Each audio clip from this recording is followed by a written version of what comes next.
Delhi NCR में प्रदूषण का संकट, ग्राफ 4 लागू करने का ऐलान। नमस्कार, मैं हूं साक्षी झा और आप देख रहे हैं न्यूज 18 का डिजिटल प्लेटफॉर्म। दिल्ली एनसीआर में वायु प्रदूषण ने हालात बेहद गंभीर बना दिए हैं।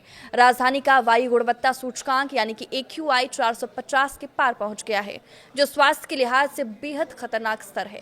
इस स्थिति को देखते हुए वायु गुणवत्ता प्रबंधन आयोग यानी कि CQAM ने ग्राफ 4 लागू करने का ऐलान किया है। ग्रेडेड रिस्पॉन्स एक्शन प्लान यानी कि ग्रैप का चौथा चरण सबसे सख्त होता है और इसे तब लागू किया जाता है जब प्रदूषण का स्तर जानलेवा हो जाए। दिल्ली सरकार के पर्यावरण मंत्रालय ने निर्देश जारी किए हैं कि अब सभी सरकारी और निजी कार्यालयों को केवल 50% कर्मचारियों के साथ कार्य करना होगा। बाकी कर्मचारियों को घर से काम करने यानी वर्क फ्रॉम होम की व्यवस्था दी गई है। यह आदेश पर्यावरण अधिनियम 1986 की धारा 5 के तहत लागू किया गया है। इसका उद्देश्य प्रदूषण को और बढ़ने से रोकना और लोगों को स्वास्थ्य जोखिम से बचाना है। दिल्ली सरकार के शिक्षा विभाग ने भी स्कूलों के लिए विशेष निर्देश जारी किए हैं। 9वीं से 11वीं तक के छात्रों के लिए स्कूलों को हाइब्रिड मोड में चलाने का आदेश दिया गया है।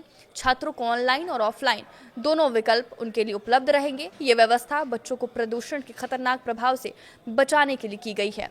दिल्ली एनसीआर में प्रदूषण का स्तर इतना बढ़ गया है कि इसे मेडिकल इमरजेंसी जैसी स्थिति बताया जा रहा है। लोगों को सांस लेने में कठिनाई, आंखों में जलन और गले में खराश जैसी समस्याएं हो रही है। प्रशासन ने अपील की है कि लोग अनावश्यक यात्रा से बचें और स्वास्थ्य का विशेष ध्यान रखें। रविवार को कोहरे और स्मॉग की मोटी परत छाई हुई नजर आई। वहीं धुंध के कारण विजिबिलिटी में कमी आई है, जिससे सड़कों पर वाहनों की रफ्तार पर ब्रेक लगा है।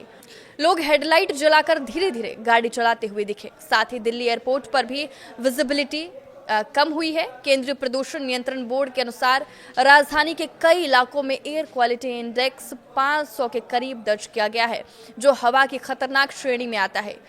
रविवार सुबह 7 बजे दिल्ली का औसत AQI गंभीर श्रेणी में यानी कि 462 दर्ज किया गया है। आप किस वीडियो पे क्या राय है, हमें कमेंट करके जरूर बताएं। नमस्कार।